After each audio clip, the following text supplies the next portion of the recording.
What's amazing about monastic history is the spirit just keeps breaking out and reviving us. The very motto of Monte Cassino, the monastery that St. Benedict founded, was cut it back and it still grows. And that's our story.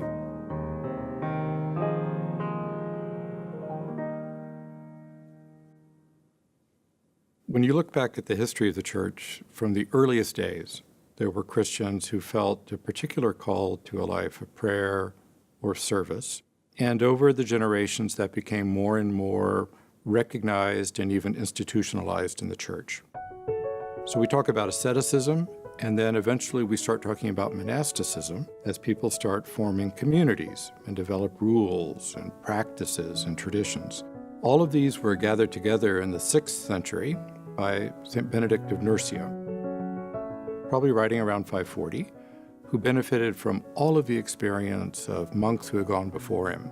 Monks in Egypt, monks in Italy, monks in Gaul, southern France. And he wrote a rule that was out there with a lot of other rules, but gradually started to rise to the top.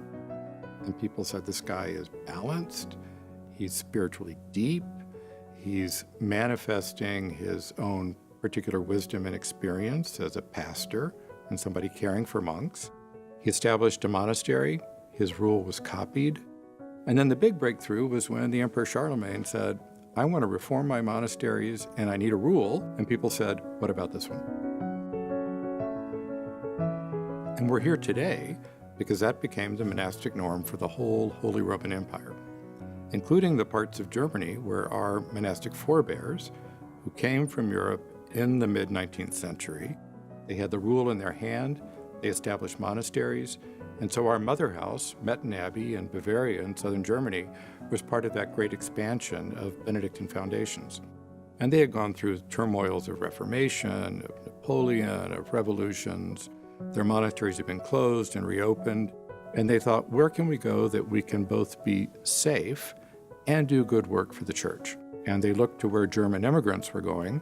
Central Minnesota was one of those places after having stopped in Pennsylvania, and they came out here in 1856. So you had German settlers in central Minnesota.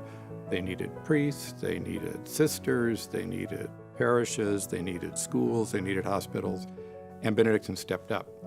Because there were always some monks and nuns who didn't really want to stay locked in a cloister and felt a call to get out there, be of service, witness to community, provide the kind of care, both spiritual and practical, that people needed. And here we are still doing it.